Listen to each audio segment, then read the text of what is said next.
Hey everyone, it is Kai, and I am here for our live chat with Mark from season 7. And I'm just going to wait for him to come on. I have a 2 pages of questions because I have a lot to ask him and also a lot to chat about. Oh, here he is.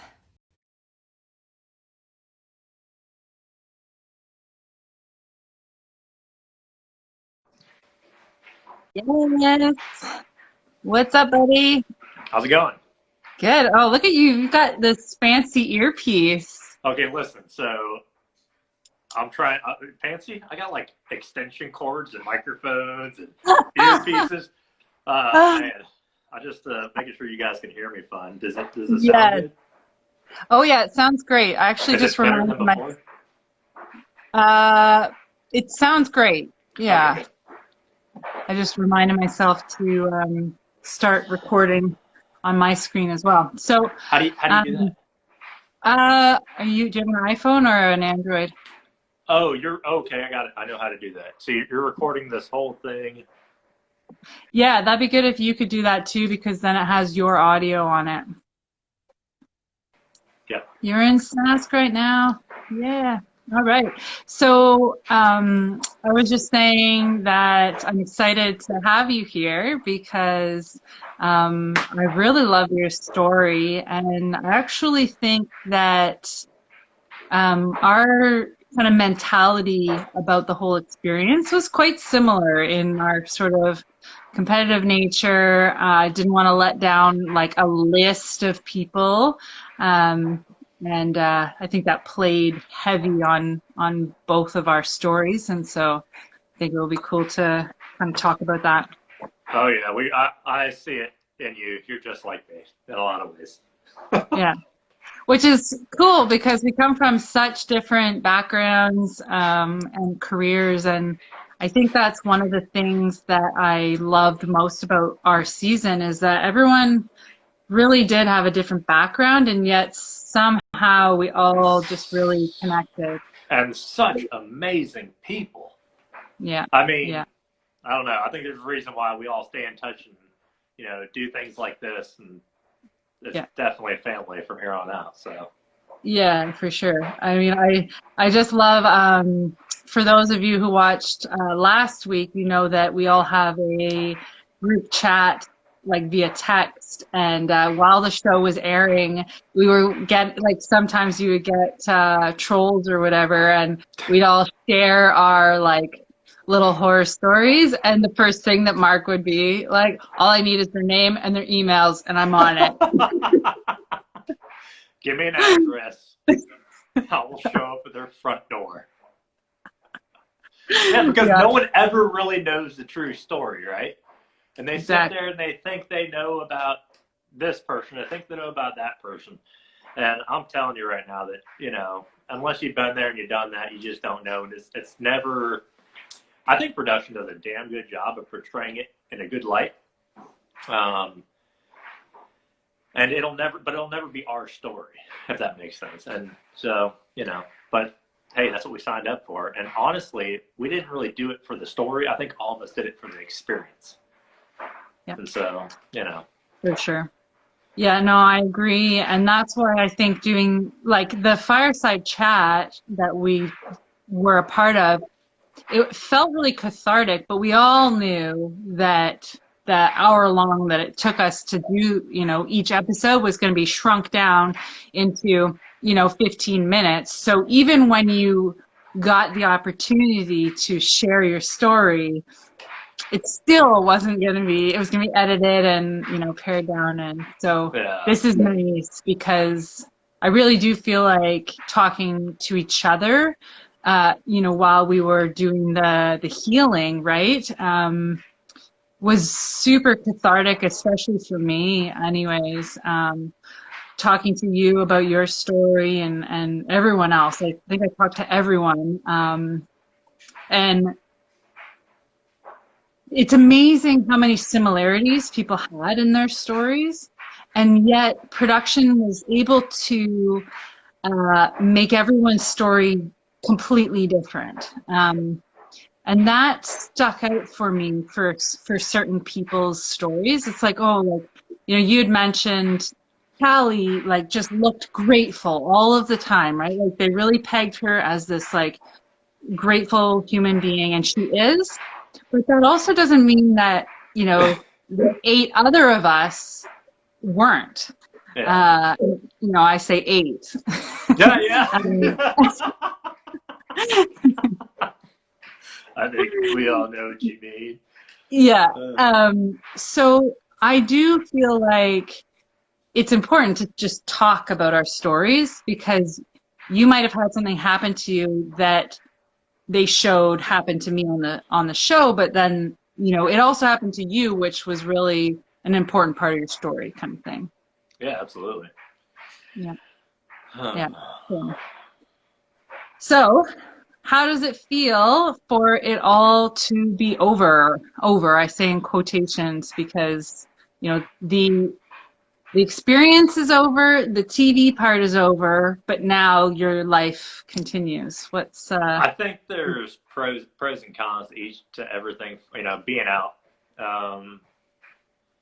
The pros: coffee, toilet paper, toilets, right? Yeah. um, you get out, and I think when you initially get out, you tell yourself, hey, I'm going to never forget this experience. I'm going to appreciate everything more. And I said that when I first got out, and I'm still saying that today, right? And I'm like, it did not die off at all. I appreciate the little things in life so much. And when I say, I think we all appreciated people and family. That was prior to anybody going out there. Everybody appreciates that, but like the things that you take for granted, things that third world countries definitely would appreciate. Kind of open my eyes to that. As far as like coming out, I don't know. I kind of jumped back into civilization pretty quickly. It wasn't too bad for me as far as the mental aspect of it. I think we all miss certain parts of being out there, and it's going to be hard to say that we'll ever get another experience like that. Now, you probably, out of everybody, get that kind of experience, get as close to that experience as possible. That's what you do. I mean, you're traveling up north in that weather, like for long periods of time on those treks that you guys do. But for someone like, especially me, living in this Vancouver, Portland area, like I probably will never get that again, right? I'm going to be searching for it. I'm going to come out on one of your expeditions trying to find it.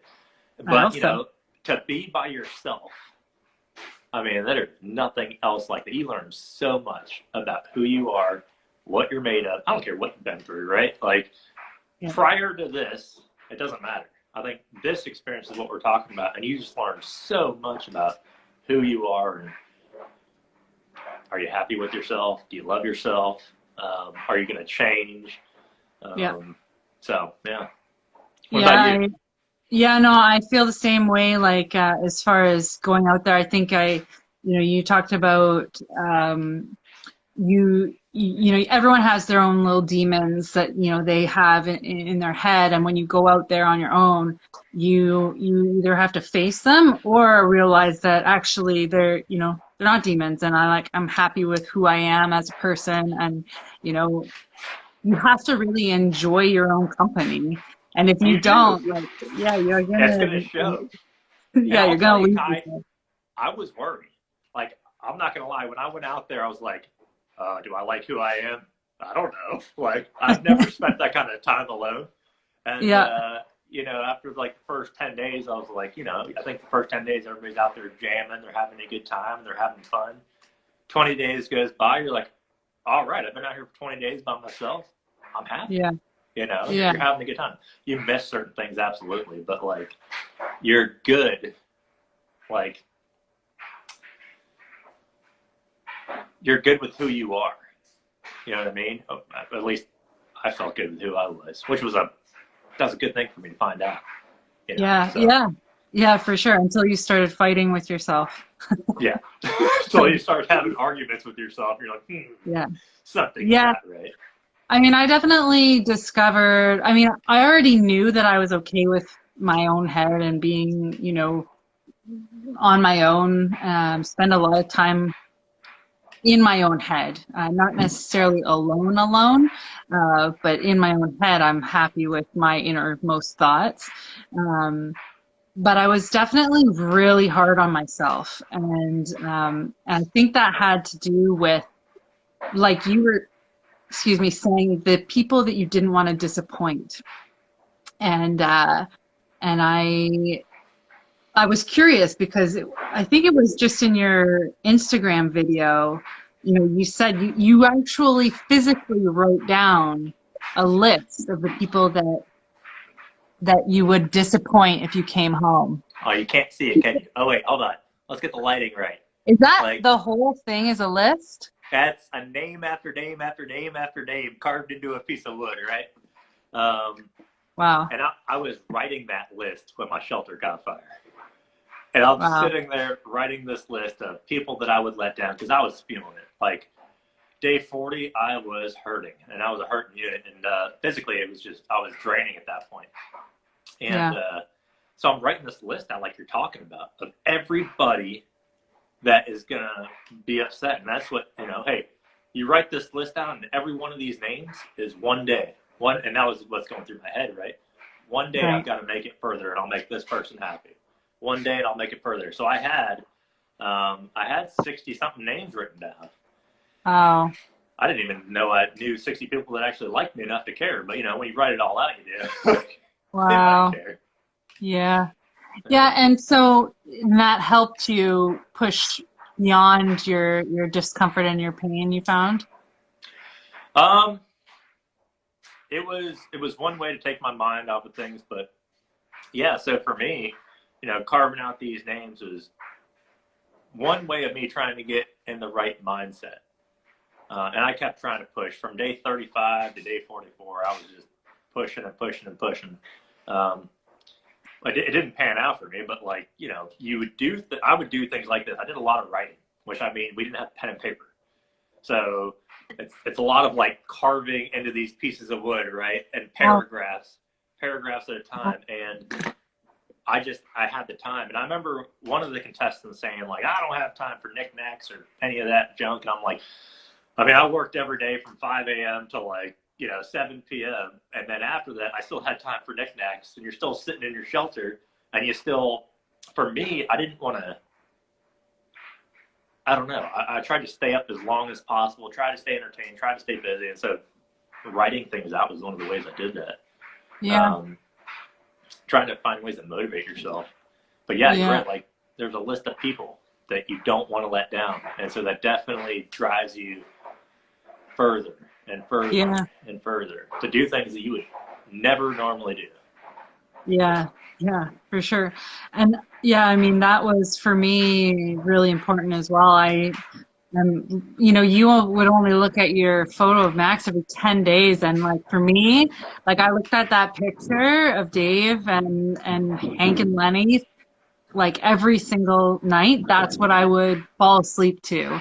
And so I had the picture, I'd be on my side, and I would just go Hank, Dave, Lenny, Dave, Hank, Dave, Lenny, Dave. And I would just go back and forth looking at all three of them. And just that was literally my what do you call those things where it puts you to sleep? I just did that would be how I would go to sleep. And then he wrote on the photo, "We got this." And so That's I'd awesome. give it a fist bump every night. And yeah, it helped for sure. But what I wanted to ask you was when you got out and you were worried about disappointing all of these people, how did you find their reaction, and did that make you feel at ease? Well, by the time I decided to tap, I was already at ease with it. So I wrote out these names, and I pushed and I pushed, and I said, there's no pushing any further. I know my body pretty well, and I was like, I'm done. And I was just tired. I didn't know that there was something wrong with me, Kai. I just knew I am tired. And when I say I'm tired, I mean like I'm tired. Yeah. And so at that point, I was like, I don't have any regrets about this. Does it suck? Yeah. Well, I mean, will it? I knew that I pushed my body to the max at that point, and I knew it would have no good benefit to have any regrets. So I was looking out there on that nice sunny day, and I knew my body couldn't push it anymore. And I'm like, this is it. And I was trying to push it at day 45. I knew I was tapping. That was happening inevitably. But I was like, oh, just one more day, just one more day. And I called production on day, like, I forget what day, but I was like, I'm going to go until this day. And they were like, well, you just let us know when you're tapping and it's official, right?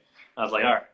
And I couldn't even make it. Couldn't even do it. And so I had to call them and tap on day 44. But like, I don't know.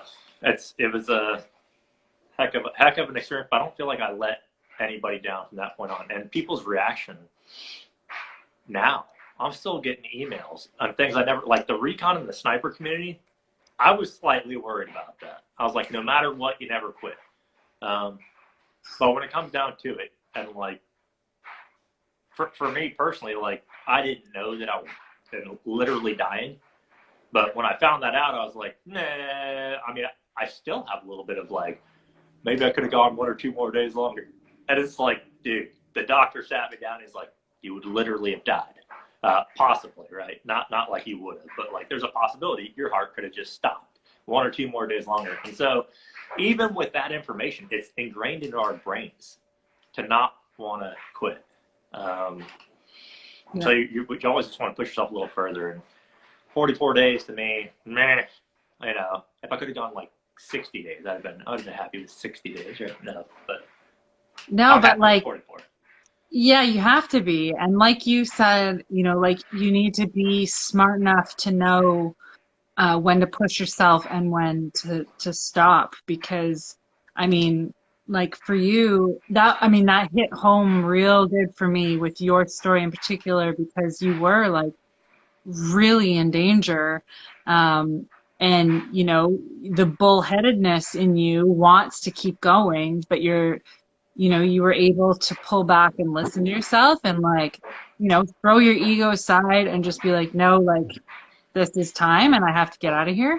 And you didn't even know that like that was a real possibility. And for me, like that really hit home because I was the same way. Like I was going to go until my body, you know, told me no. Like I wasn't going to tap because I was mentally struggling.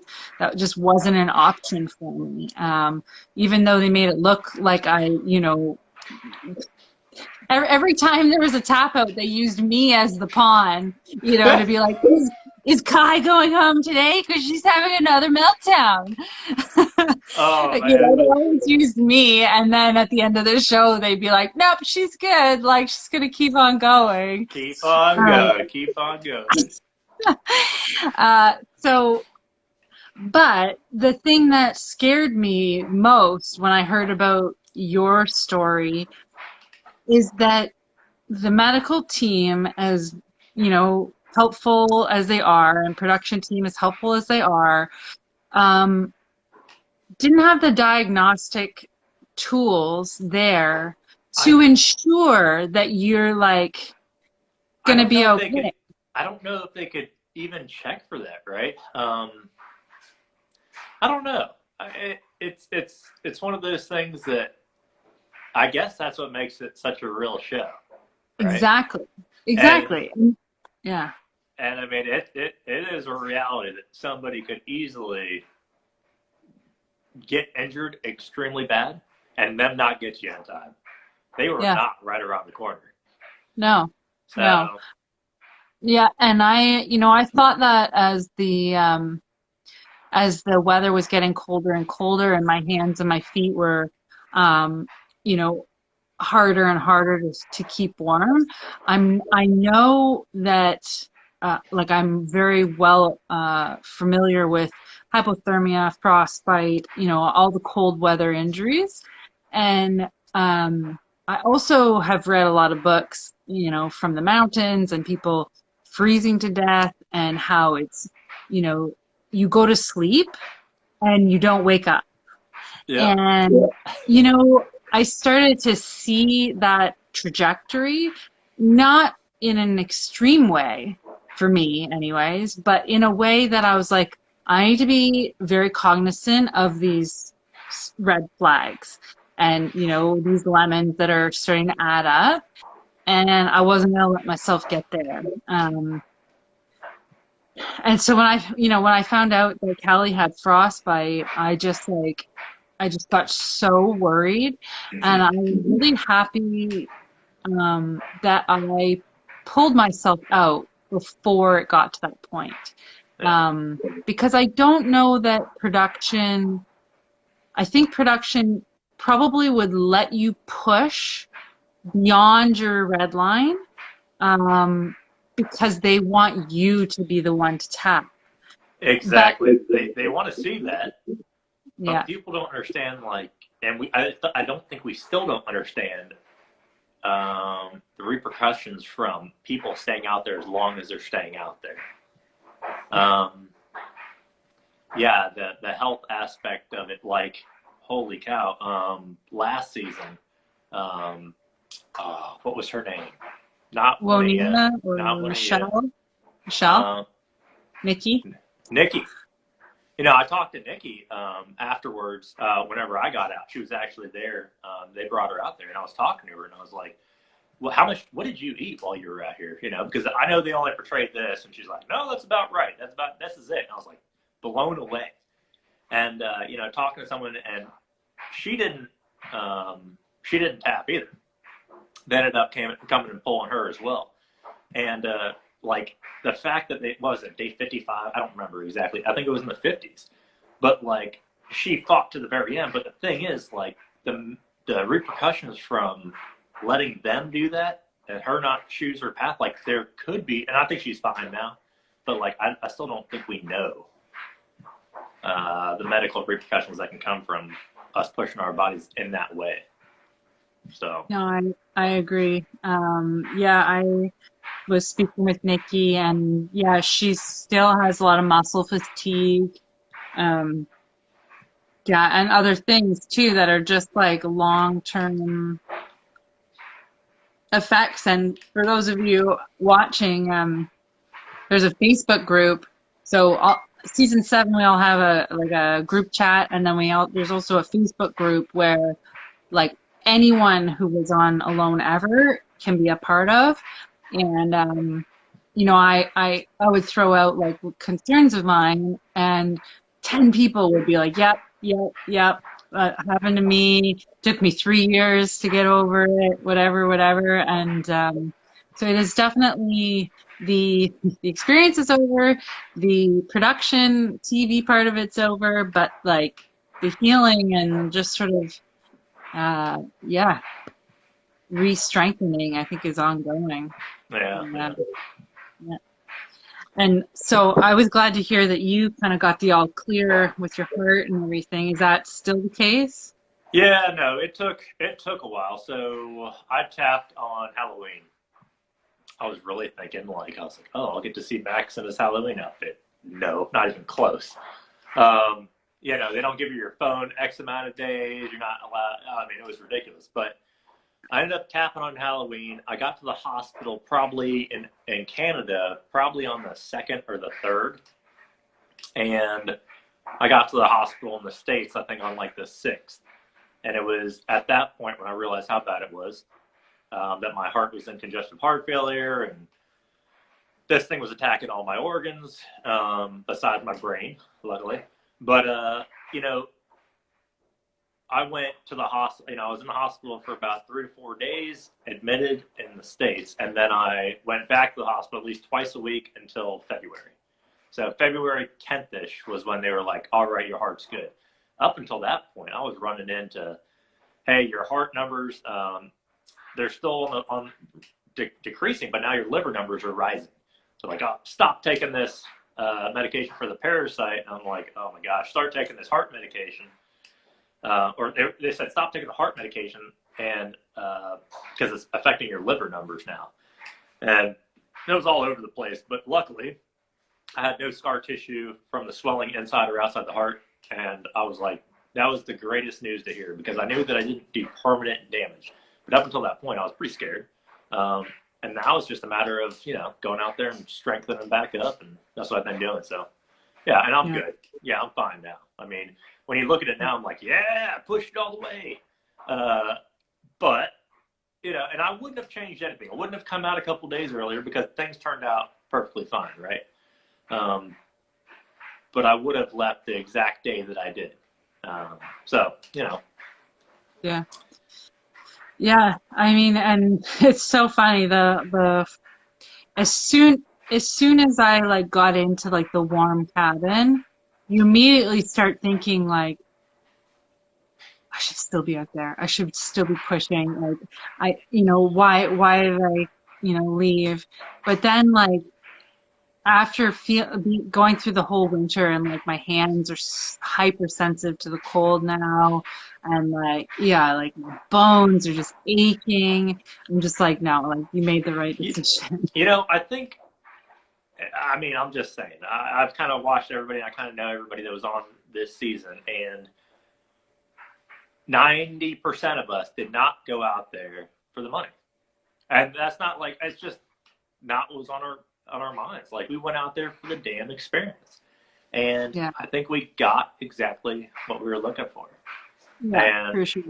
I know that I did. I went out there and for teaching survival and teaching shooting and teaching these things for a living, just like you do. Like, I wanted to go out here and do it, and I wanted to put my money where my mouth was, and I feel good about what I did, right? And I think that all of us should, especially you. We're talking, what, 80 days? Right? Yeah. That's a long freaking time. Like, that is a long freaking time. People just think, 80 days. No. That's a long time. That's almost 3 months. That's just shy of 3 months of being able to sustain out in the Arctic with only 10 items and insert at the worst possible time with zero help. Zero. Yeah. I don't think it could be stated enough of like how much of an accomplishment that is, Kai. That is huge. Yeah. And so it doesn't matter if it was a 150-day challenge, if it was a 40-day challenge. Like, we would never think it's good enough, and that's just the way we're wired. But I'm telling you right now, 80 days is good. Yeah, no, I agree. I'm super proud of what I did and what everyone did out there. Yeah. But you were killing it. Like, I mean, they made you look like a king out there. They made me look like a king. But like, the reality is, like, if you guys would have seen me try and put up my shelter, it was a disaster. Like, I'm like, oh well, that was all filmed, so that's going to go up there. But I'm sitting there trying to stick up the poles for my shelter. They're falling over, and I'm like, whatever. And I kept a positive attitude about it. But they didn't show that, right? And maybe it just wasn't interesting enough or whatever. But, like, it is definitely not as it seemed. And as I was doing really well with food and I was happy, all it takes is one event, right? Like Corey. All it takes is one event, like Sean. Like, for you to go out there and it go from you doing really good to not good in an instant. And so as I was doing really good on day, like, what X amount of days up until I wasn't doing too good, like, who's to say if I would have even made it to day 46 or 47 had I not gotten sick, right? I knew I had food, but you don't know until you've gone and done it. So I can't say that I would have made it longer. The only thing I can say is, I'm reading this screen right now, which is pretty funny. The only thing I can say right now is I can last 44 days, right? Which is a damn good accomplishment. So yeah, for sure. And you can't play that game, like, and I did, and I definitely did in my head. It's like, like, I could have gotten that moose, and then my whole game would have been changed, and like, you could have gotten that bear, and your whole world would have been changed. But then it plays into all of the other what ifs, and Yeah, now you've yeah, got yeah. predators, and you know, you're spending all this energy making food caches, and then you cut yourself with an axe, you know, like it's you I can't will play that say, game, I will say, I would go and do it again in a heartbeat. would you? And yeah, and then the first, I don't know, I'd say the first 2 days, I was just tired. I'm like, no, I would not. Like, right, you're like so physically exhausted. I think physically and mentally that at that point when you decide to tap, you've given it all you got.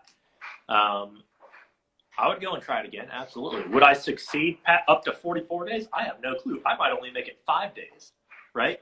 Um, but I think it's awesome that we have the mentality like, hey, you know, I'd give it a go. Just giving it a go in the first place. That's a pretty damn good accomplishment. Um, Yeah, but yeah, I mean, I'd try it again if I could. nice. Yeah, Yeah. I it's funny, the further and further away from the experience I get, the more I'm like, I might try it again. But No, my laundry's done, actually, guys. I thought it was maybe the like security door or something in your vault. But no, people ask me if I would do it again, and I say honestly, probably not. Hey, Sean, yay! Sean, what's up, man? Gotta get you on here. I was saying I don't need to be alone for that long again. Like, I mean, I think it's pretty obvious that like Dave and I are like frickin' frack and we're like glued to each other. And I think that's something that a lot of these people don't understand.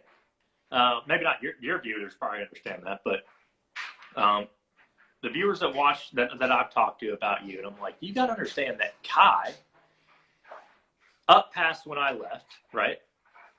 Kai was really you were really the only one that had a significant other worth of shit, right? And I don't. Amos did too. Amos does too. I don't really know his situation, but you were the one that had Dave, and we all know Dave. We've all met Dave, right? And so it's a totally different experience for someone like you. Which was this your idea to go on the show? Yeah. So It it wasn't. wasn't. So from what I understand, and correct me if I'm wrong, but this wasn't your idea. You know, you kind of went with Dave, and then they were like, "Hey, we'd like you to go," and you were like, "Well, I mean, if they're asking me to go, I guess I should represent and be an example for all women," which you did a damn good job of. And but like at that same time, you didn't want to go and do this. You didn't want to be away from your husband for that long, and you did it anyways. And so I think it is super amazing that you went out there and crushed it. And every single day, probably from day one, you're like, man, I miss Dave. Man, I miss Dave. And you push through day after day after day. And you know what? That's 80 days that you and Dave will never get back. But I think that's 80 days of an awesome experience because, you know, I've done deployment after deployment. And I think that separation sometimes makes you appreciate what you guys have, you know. And it was one of those things when I'm sure when you two saw each other, it was just absolutely amazing. Yeah. So, Yeah. Oh, yeah. Yeah, and I appreciate you saying that. Like, it is funny. Like, yeah, you don't get the backstory. And you're right, it wasn't my idea. no, Um, and so I think it makes it that it, much better too, honestly. It does. well, I appreciate that. But, you know, you were talking about that list of people that you know, and you had like a list of like 60 people. My list was like, you know, a handful of people, but the thing I was most worried about was Dave. Yeah. And I asked you when you know, when you got back, did those people kind of assure you that, you know, that was ridiculous? And for me, the moment I picked up the phone and heard Dave's voice, it just washed all of that anxiety and fear about disappointing him away because he just burst into tears and like I'd never heard him cry like that before. And he's just like, I'm so happy to hear your voice. I'm so happy to hear you're okay. Like, you know, and I'm so proud of you. And he just kept repeating that on loop. And, you know, And I, you've got to be you're pretty damn lucky, and so is he. Like to have each oh, other because Dave is yeah, such. For these people that don't know Dave, Dave is honestly like Dave is one of the guys that I look up to as far as how a relationship goes and how you are as a person. Like he is just a good soul and an yeah, amazing person, and both of you guys are like two peas in a pod. And I think like I don't know. I just appreciate you guys so much more. The fact that like you missed him the entire time. yeah, I appreciate that a lot. Like it was awesome watching that. And you yeah, it know, was, I talked to Dave. I still call and talk to Dave because like even though Dave like wasn't on the show with us, right? Like I feel like he was in a sense. That's weird, yeah, but I mean, you know, yeah, I love that man. yeah, He's just a good dude. And that's yeah, for awesome sure. that like I would expect nothing less of him than to reassure you and you know immediately when Yeah. you meet. Honestly, I wish I had have known and like truly believed that he was like proud of me for even just signing up, you know? And but for me, I was like, no, like you can only be proud of me if I do really well. Uh, So, you know, I probably would have like taken a lot more pressure off of myself if I had have believed that. I don't know why I didn't, but that's you know. just the way it was. But What kind of crazy dreams you have while you're out there? um, I I don't know if they were dreams or not, but the first month I had incredible sleep and very vivid dreams. I think, do you remember like seeing the Northern Lights quite a number of times? Yep. I was told that when there's like a solar flare, often people have like deeper, kind of more lucid dreams. And I actually don't remember any of my dreams specifically, but I do remember having very vivid and like malleable dreams. Um, and I remember this one time, like I basically slept the whole night through and I didn't really get up at night very much. But I remember this one time I got up to pee and I stood out. And usually when we see the northern lights here, it's always in the north sky and it's, you know, just kind of on the horizon. Um, but I got out of my shelter and I was completely surrounded by I felt like I was the epicenter of the northern lights and it was like dancing like just I felt like I was in some altered universe. That's awesome. Um, and did you get any of those good shows? Like, did you go out at night? I did. I went out quite a bit at night. I went out there and I saw some of them, but honestly, like it. How do I say this without seeming ungrateful? TV has made the Northern Lights seem like something that I Epic. thought it was, and then I saw it and I was like, oh. And I was out there and I was like, okay. It was honestly like every single day being out there, and even at night, the stars and everything that like was just amazing to me. Like, I mean, you cannot put a price on what we were able to experience out there. But the Yeah. Northern Lights, I was very grateful to be able to see them. Um, I don't think I had the show that you had, and also my night vision is definitely not that great. So Right. because I had LASIK done, so I think that might play a role too. Because even the stars were a little blurry and stuff like that. But Yeah. you know, Yeah, for sure. Like, so I didn't go out very often. I kind of wish I had have gone out more because, yeah, that one, like, uh, you know, sometimes I would see them and they weren't great, but a couple times, or that one particular time was quite you amazing. were And out there twice as long as me, Kai. That was probably one of those no, days. but I didn't. I only saw them in September, like in Yeah. the first few weeks. So, Yeah. um, And then once it was truly winter, I didn't go out at night. I would just pee into my fire pit. Yeah. That's funny. So, yeah. Didn't see too much of the night sky after Yeah. day probably I did. 50. I had some interesting dreams, but they all revolved around food.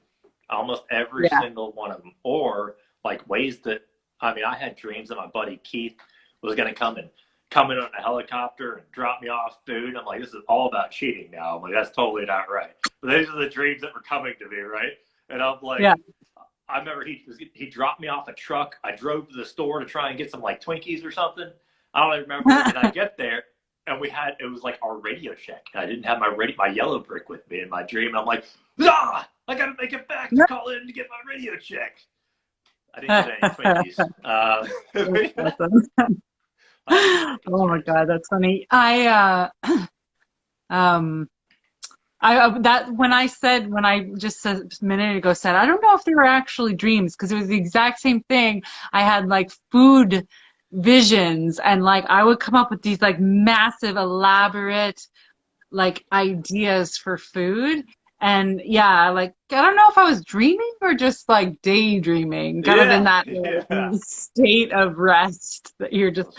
And for me, the one that kept coming up was uh so you know the the movie Grease, Yeah. with and so anyways, my mom's name is Sandra, and in the Grease movie it's Sandra D, and there's this whole song. But anyways, my mom makes these like amazing Christmas treats, and they're all chocolate. You got Nanaimo bars, and then cherries covered in chocolate with coconut on the outside. And anyways, I was like, my mom makes the best desserts, and all I want is if I win the million, I'm gonna open up a food truck. It's gonna be Sandra G's gourmet desserts. I'm gonna That's share. awesome. I'm just gonna spread the love Yeah. because everyone needs to have Sandra G's dessert. Oh man, food. It seemed like food was definitely a driving force out there. I think it'll be a driving force. It's for anybody, no matter who you are. But Oh, it's just totally. so funny having that experience. And no matter how much food you have, it doesn't matter. You're not getting what you're used to, right? Like Yeah. I don't know. And to balance your diet too. Like, I mean, you had a lot of fish. But that being said, like, you're still probably missing something in your diet. Well, so one of the things these people don't know is I didn't do what a lot of you guys did, which should have, like, you guys were preparing. I was like, screw it. I drank coffee, sugar, candy. I had everything up until, I mean, I remember me and Sean just like shoving our face, like, well, candy's the last time we're getting it. Let's eat it. And you guys were a little more methodical about it. And the first 30 days, I was like, oh, I'm having no withdrawals, right? I'm like, I'm good. And then after that, the need and desire for coffee was so unreal. It was just driving me. I'm like, I want to, and I'm going to sound really bougie here, but like, give me a Starbucks caramel macchiato and give me some extra white mocha in it. Like that was going through my head, and Yeah. they try to tell you like, oh, you shouldn't eat this when you get out. I was like, piss off. I'm getting coffee. Like Yeah. I'm having my coffee that I've been dreaming about. But Yeah, yeah, for it's sure. such a driving force. It's funny. Oh yeah. Yeah, it was funny the way that my cravings like morphed. So at the beginning I was craving, yeah, like chocolate. I was really craving just like a sweet, because I was eating every single day. I didn't go to bed hungry once. No, yeah. I had enough a rabbit and squirrel to keep me going, and I had tons of mushrooms and tons of berries. But then, you'd always kind of want like a nightcap of like just something sweet, just to, take change your palate. Those blueberries went quick. I'll tell you Yeah, that. exactly. Yeah. Yeah. And But the other berries, I was just so worried about. Like, I was worried about getting constipated. I'm like, oh, don't get yes, constipated. Don't eat too many of these berries. But it got to the point where I was like, I mean, for me, I had liquid coming out of me 24/7. So I was like, eat all the berries you want. yeah, yeah, Uh, yeah. I didn't eat really a single crowberry for that exact reason. I I didn't want ate to. so many of them. I was Yeah. sitting there scarfing, but I mean, it wasn't going to matter anyways. But I was scarfing crowberries down, trying to clog myself up. It was pretty funny. Yeah, yeah, I had enough cranberries and blueberries to kind of get my berries in that I didn't need to touch the crowberries, but yeah, I was kind of thankful for that because I I was on the other end of the spectrum as you, like you had diarrhea and I was sort of like just like really concerned about making sure that I could, Pass it. get rid of the Yeah, waste. yeah. And so That's something I don't think people understand how big of a deal it is. oh Like yeah, your bowel movements out there, and how dangerous that right there can be.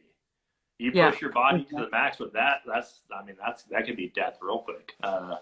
for You sure. not knowing. So Oh, it was one of the things that was one of my missions out there was to make sure that I could go to the bathroom.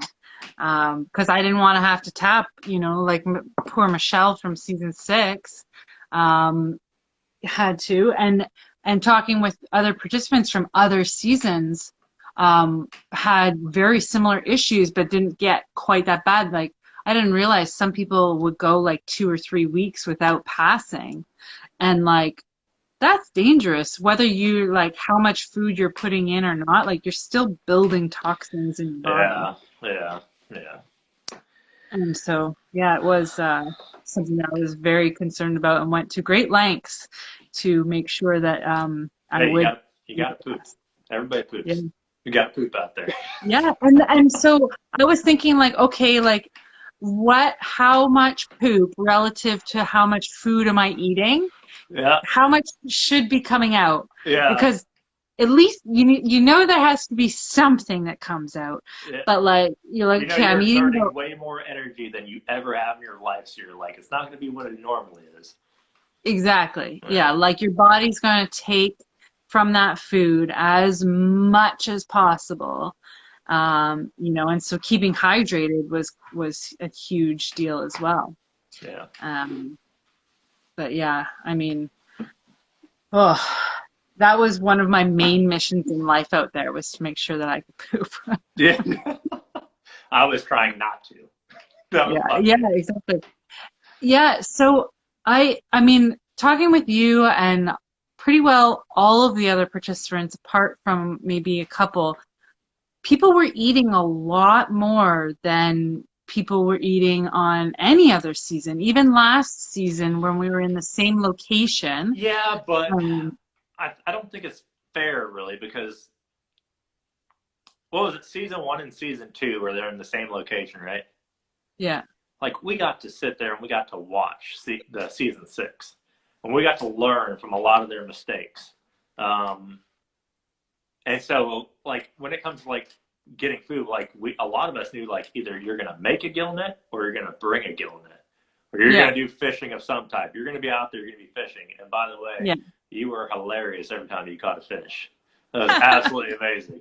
Um, but like we knew, I think we knew it a little bit better, and so, but we honestly, like, we were crushing it with the food out Yeah. there. Yeah.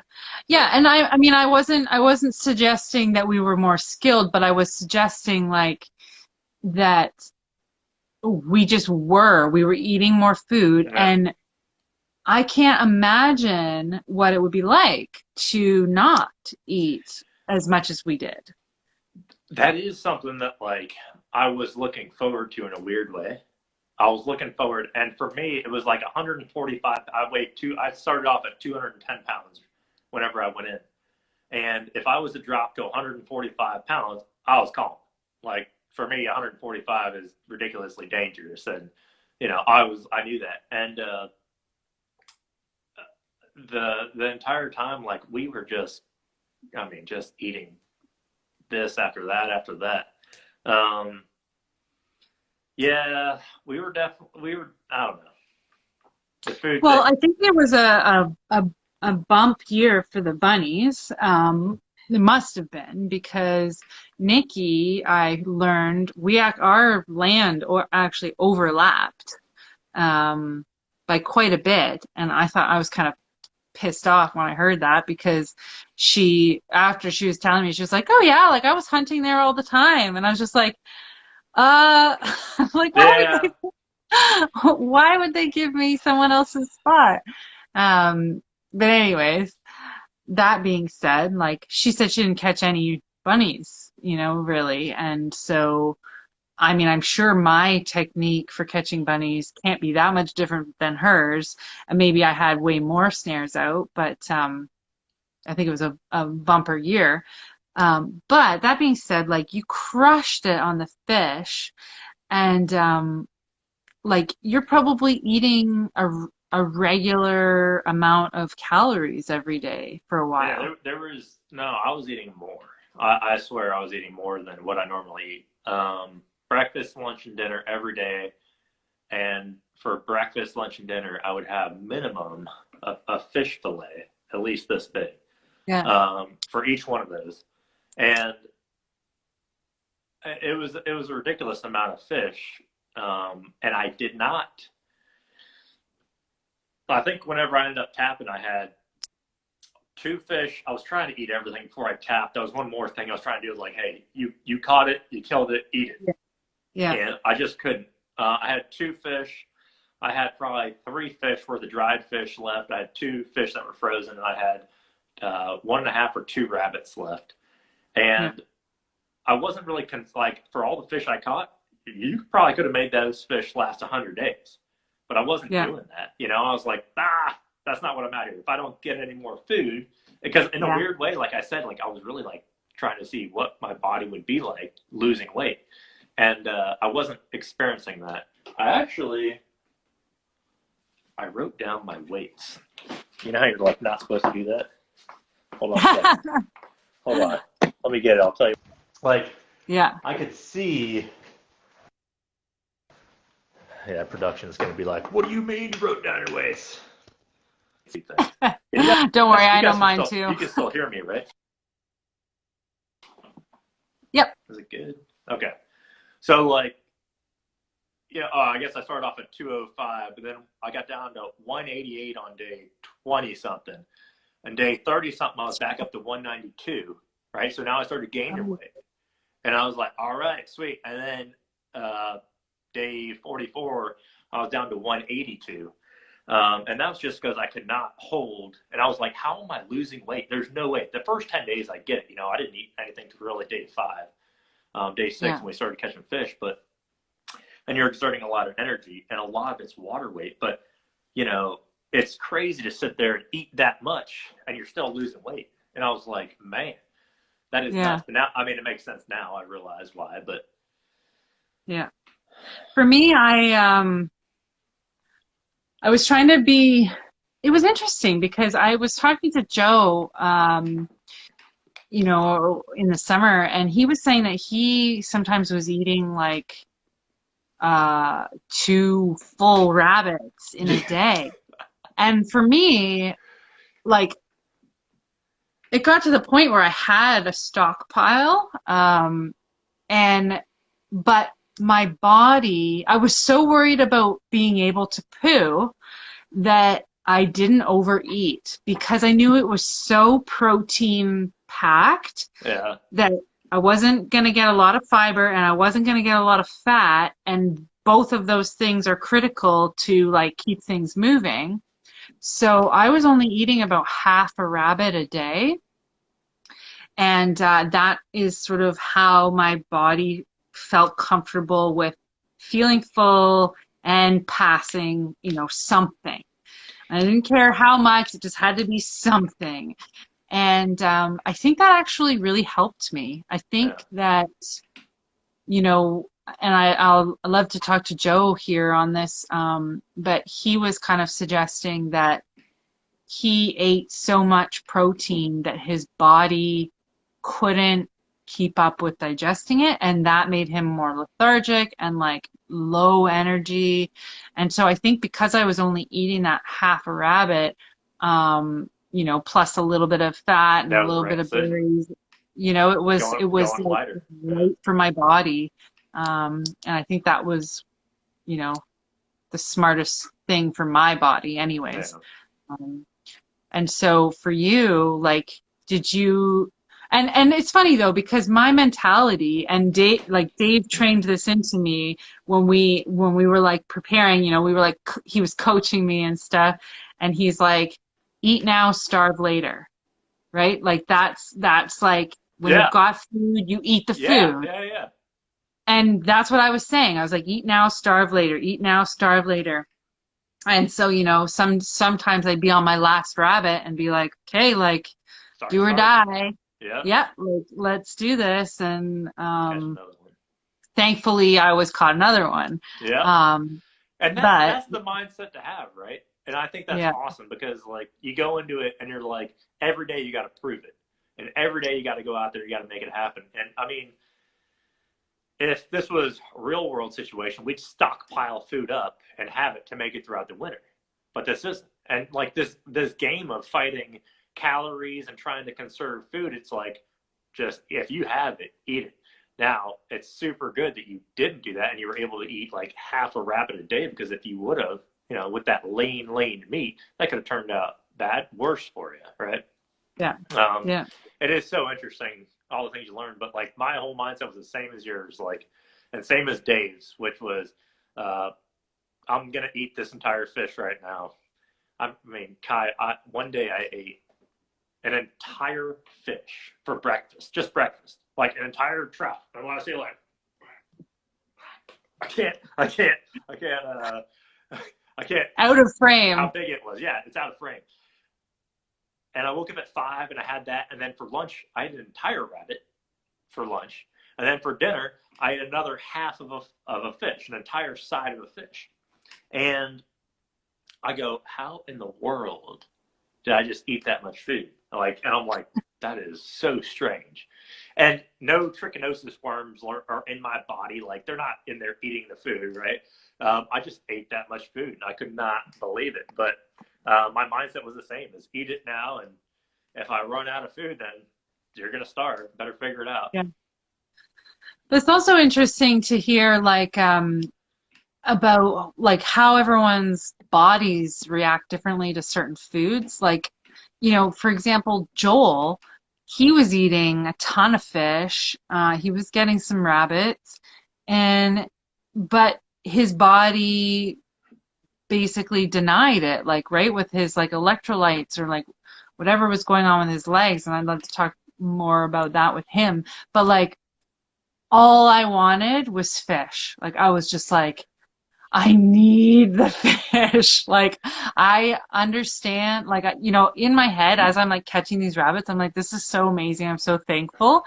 But I'm also aware of rabbit starvation, and Yeah. like I'm just thinking like how long can one go on rabbits before your body starts, rejecting them and eating your own fat and your own organs. And my very first fish was on day 56. Oh my And like, gosh.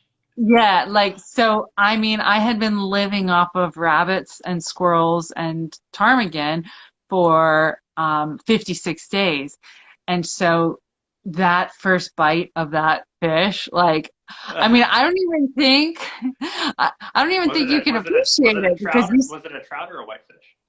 it was trout. And I Oh was my just like, gosh, that is the oh, best. It was so damn good, yeah. and that Yeah. belly So what I fat. would do is Oh, I would have like a fish steak and I would eat the flesh out, and then I would leave the skin and the bones and throw it in with my rabbit and then just let it boil up.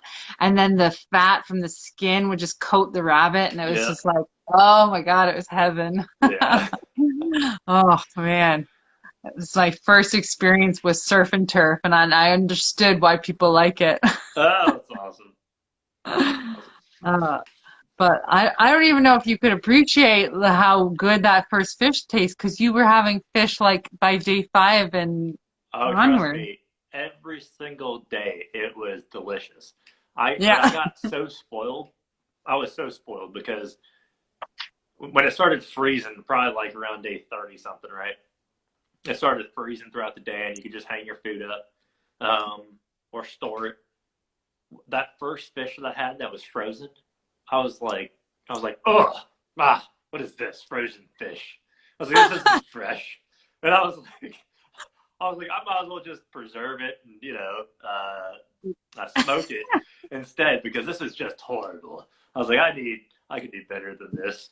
No, but it was, it was good. At one point, I was thinking like, man, I need to stop catching fish.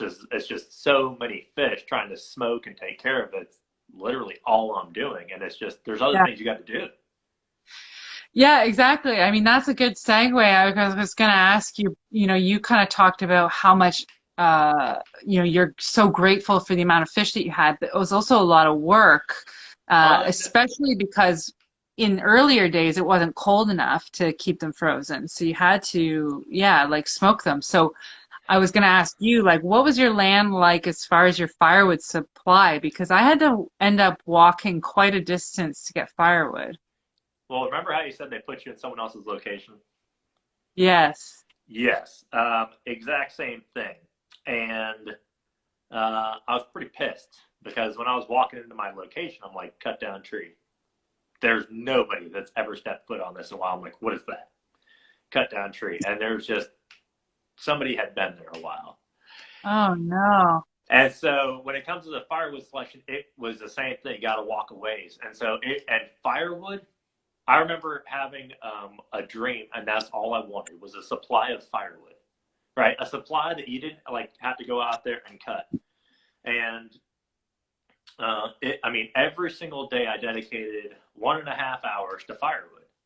And I'm like, Yeah. all right, I'll go out there for an hour and a half and I'll cut it. And I never like stacked up.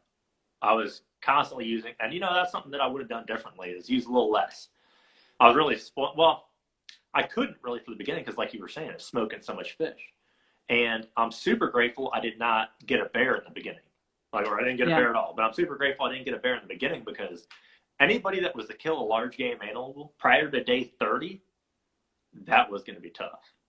And Yeah. I don't know if it's day 30, but I think it was right around there when it started getting colder.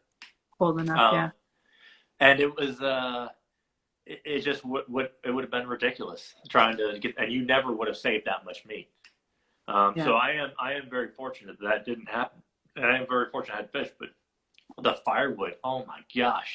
And I remember I remember thinking about Jordan's spot from last year because that's one of the only ones I looked at. There were so many burnt, dead trees everywhere, and I'm not Yeah. sure if that's what it was like right in his general vicinity, but what it was portrayed as was there was Yeah. trees everywhere, and you Yeah. know, what Yeah. about yours?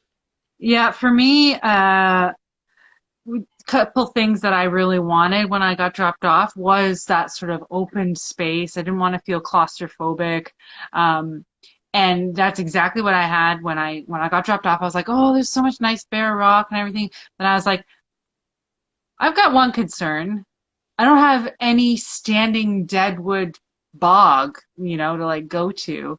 Um, and that's one of my skills that I pride myself on is like being able to find standing deadwood. It sounds easy, but certain things to look for. And I just wasn't seeing it. And the first day I walked my entire shoreline, and that was one of the major um, points or check marks that I needed before setting up my permanent shelter was like, where's a spot where I'm going to find enough firewood? And the spot that I ended up choosing, partly because it was close to my freaking massive camera case, was okay for firewood. But in the end, like my trap line was like probably 2 kilometers, and I would be collecting firewood at the very far end of my trap line, by the end because I had to go that far to find reasonable sized dry firewood. And Yeah, so, there was like times where you would carry, 5 or 6 logs on your shoulder and then you'd have to film it. So you would like walk, set up the camera, go back, haul the firewood, then move again. And of course, I could not imagine being in production and having to go through all the footage of firewood that we filmed. It's such, and they're like, oh, here we go again. For the people that are commenting, no, we didn't share land with anybody during our current season. It was, I think some of us found that like season 6, we were on the same land that they were on. Um, Yeah. and I mean, it wasn't too big of a deal, but it was, there were signs that happened. Or we talked to people afterwards and realized we were real close Yeah. and bordered the land. Yeah. Yeah, no, we didn't. We definitely didn't share any land with anybody. There was But a hell of a lot of actually, space. Nikki told me that on my land, she found a brand new, like steel mug that they let her catch. So if she hadn't have been there, then I would have found that. Yeah, yeah, Like, what yeah, the yeah. heck? That's funny. Uh, But so yeah, what's what, firewood what's was a next? big part. What's next for you? Mm. Well, I mean, it's just been overwhelming the like positive outreach that people have been doing with me, and it's been yeah, it's been overwhelming, and our business is doing really well. And our winter season is filling up really nicely. Um, we've got a ton of trips planned, but the one I'm most excited about is for 2022, where we're doing that 90-day snowshoe from Lake Superior to James Bay. And I know you were interested in doing that. Oh yeah. Um, I think that would be so awesome. But you've got some exciting developments as well, which why don't you tell everyone about that? Oh, we're working on it. I think the moment that we all realized we're not winning $1 million, and even if we were to win $1 million, I don't think it would have changed that much for anybody. Um, we're always going to have to keep working and pushing ourselves in some way, shape, or form. For me, I was teaching survival and shooting, and I still am teaching survival and shooting, and I absolutely love doing it. It's a passion of mine. But, after doing it alone, I realized I could reach a larger audience by, you know, through either a YouTube channel or putting something on a network. And yeah, so me and my buddy Keith Parker, we just started coming up with some ideas and started a show called Battlefield to Backcountry. And so all it is about two guys from the military community going and showcasing.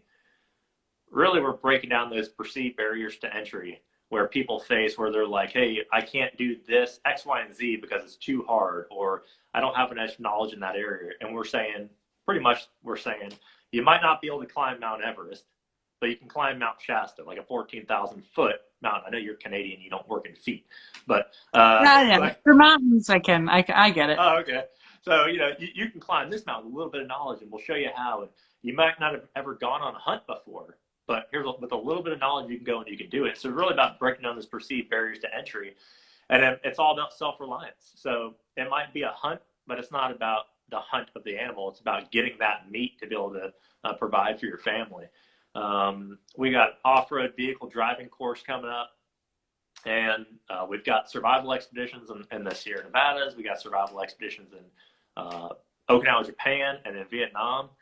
And it's not like this is a show right yet. We're just filming it. We started Battlefield of Backcountry in conjunction with Cryptech. It's their slogan and an amazing company to be working with. And we're really just going for it, It's more of a hobby than anything, I'll tell you that. But we got a production team involved, which was pretty neat, and it's just been taken off and it's fun, and I love it. Yeah. And so, it's really just, but you never throw all your eggs in one basket because, we are doing this as a hobby. So, we still have to work. So it's really just juggling a show with 10 episodes mixed with the instruction that we're used to doing, mixed with like trying to find time to hang out with you guys.